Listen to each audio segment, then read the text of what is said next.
Hear about it in the Dallas Morning News, but unfortunately he was not able to be here, so being the new kid on the block, I've been sent in his stead. New kid on the block from Cleveland, Ohio, home of the Cleveland Browns, and as I was getting acclimated to Dallas and opening bank accounts and sitting across from a very enthusiastic Cowboys fan, he told me how great the food is, but how sick and tired he is of Dallas Cowboys losing. He told me how he appreciates not driving over potholes, but he's sick and tired of the Cowboys losing. And when he started to try to tell me about how nice it is to fly international from DFW, but he's sick and tired, I cut him off and I said, "You have no idea how bad it is." And he challenged me, and I told him a true story about a Clevelander who put the Cleveland Browns in his will, asking them to be pallbearers so they could let him down one last time.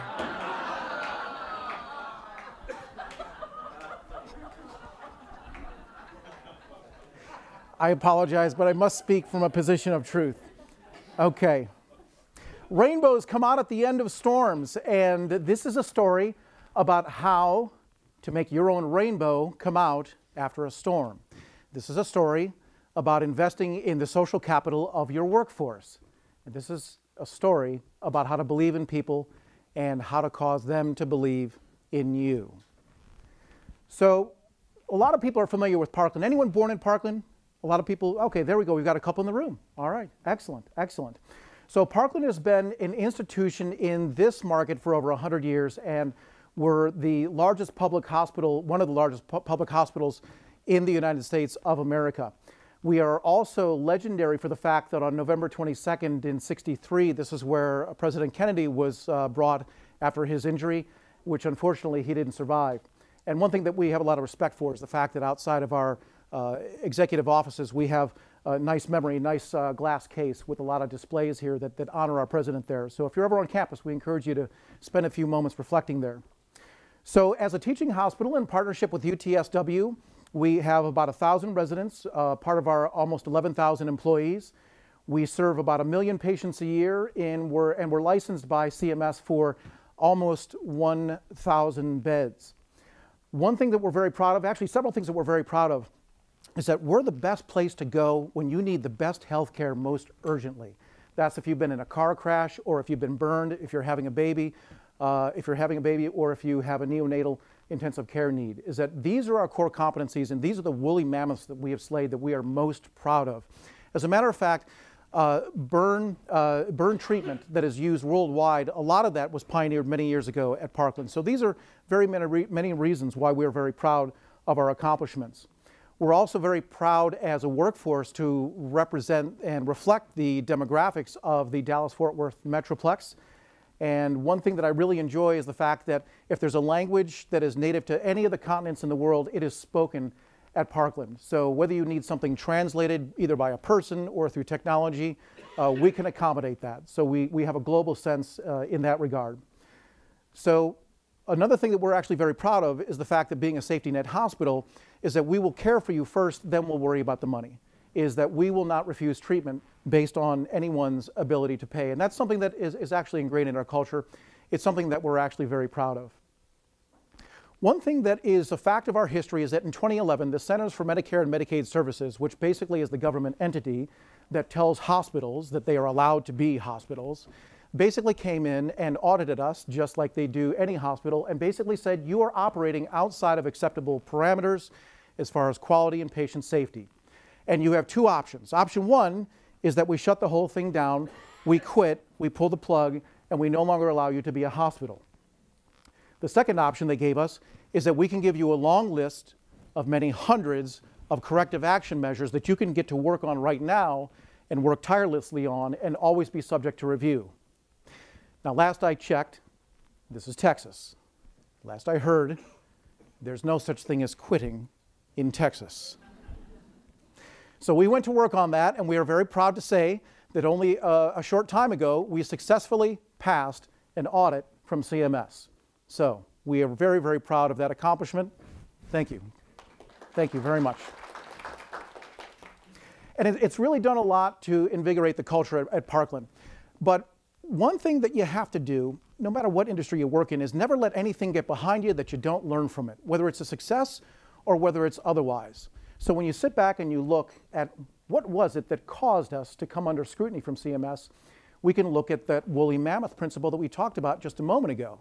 Is that when you think about going out and slaying the big beast and bringing it back and everybody feasts for a very long time and one person is very proud of their major accomplishment, they don't notice that the more important people are the ones that every day go out and get a little bit of wheat, a little bit of corn, a few berries. Those are the things, the unnoticed things that are very, very important within organizations.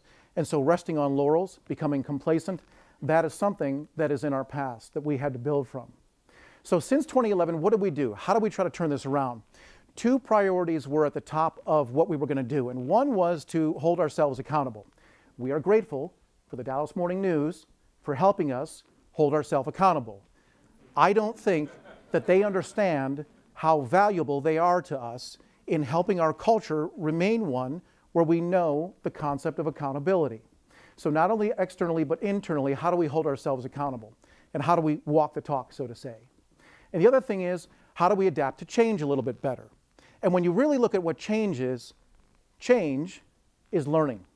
And when you look at the most successful companies globally who attain and maintain very high levels of success, you realize that they learn better than anybody else. They learn better, they learn more accurately, and they learn faster. And they apply what they know very, very quickly. So how can Parkland become that way? So one thing that we also did was we put a very real deadline in front of us. And that is a great big building across the street from the existing one that will have a day when the front door opens and the first patient walks through it. And that is profoundly real. And it holds people accountable for changing and adapting in a way that is going to drive Parkland's success going forward. And so construction continues. We will open next year, but it's going to represent a lot of changes. And among them is the fact that this space is twice as big. It's over $1 billion project. It's one of the largest healthcare facility construction projects globally. And it's over 2 million square feet. So something as simple as the fact that from a nurse's station to a patient's room, that walk is now longer. Patients' rooms are even larger for the sake of enhancing healing. So the way that our healthcare professionals physically move within that space is something that they will have to learn, that they will have to adapt to. And that is a cultural thing that we have to address going forward. So in addition to the processes, in addition to the technologies, one thing we wanted to look at was how are we managing our relationship? How are we investing in some of the employees that spend the most time facing our patients, facing our customers, facing our families? And so we identified them as some of our minimum wage earners. Minimum wage at Parkland, $8.78, which is above the state minimum of $7.25 previously. Another thing that we looked at was how do we structure, how do we discipline, and how do we operate the way in which we socialize people once they're employed at Parkland.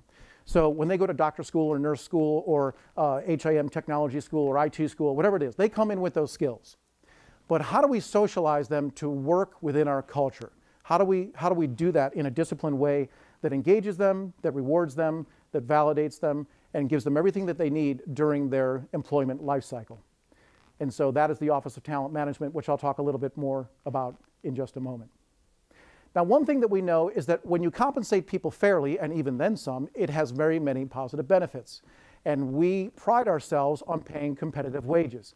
And that has always been one of the principles of how we attract top talent to Parkland. And so in keeping with that, we have an employee relations executive compensation committee that actually looked at our pay structure, and along with the suggestion from Dr. Fred Cerise, our newly installed CEO this spring, the suggestion came up to take money from the top and apply it to these customer-facing staff. So environmental services, linen, dietary rather. So that is basically what we voted to do, is to take money from the executive level and apply it to that other level, effectively raising the minimum wage from $8.78 to $10.25. So boom, overnight, a 17% raise for some of the hardest working, most honest people at Parkland. So one thing you have to ask yourself is, where is that money going to come from? And one thing that we have is a performance incentive plan for VPs and above at Parkland that money was available and the decision was made to pull it from there. So this is not some abstract pool of money that has no personal consequence. This is a very personal sacrifice at the very highest levels of the organization. So there's that walking the talk that I mentioned a little bit earlier. There's the integrity and the accountability that I talked about a little bit earlier. So this is how we were able to take about $250,000 and then give it to 200+ families so we can have a positive impact on them and their families. So why to do this? For one thing, it's the right thing to do. And it resonates, I think, with the change in leadership that Parkland has. And it also more closely aligns top-level leadership with customer-facing staff. It develops a camaraderie, and it's a way of engaging and validating employees. So one of the benefits that you have in such a situation is turnover, is that different schools of thought have different metrics in terms of whether it's 1.5 times annual salary when you have a case of turnover. But pick your number. But we all know that turnover is a metric of how engaged employees are and how loyal they are to the brand. And one thing that we are looking forward to is positively measuring an impact on turnover within these ranks because of this. One other question that you have to ask, and you always have to ask questions about what you do, is $10.25 really a meaningful amount of money? And the best information that we have is yes, for a couple of reasons. And one is, if you look at Dr. Glassmeyer from MIT, and if you Google the name, you will find excellent work that shows cost of living for one adult, two adults, one adult with two children, or any combination you want, for just about anywhere in the United States. And according to that analysis, and it's actually broken down in terms of food and rent and transportation and healthcare expenses, so the detail level is very, very dense. So the justification is very, very high. You'll find that in Dallas County, it's $9.29. So we exceed that by just over 10%. So we feel very good about that. That's one way that we know that it's enough money. The other way we know that it's enough money is personal. It's when people walk into an office or send a note, they're crying, they're talking about it for the first time, they're going to be able to move out and then get a place of their own to live. Or it's the fact that they no longer need to work as much overtime so they can spend more time with their family. It's the fact that at a very human level, we've had a very high volume of positive response of this nature. So negative responses, especially from the people who gave the money, 0. So we're very, very proud of that fact. One thing we also have to look at is that as we raise the floor, we look at salary compression.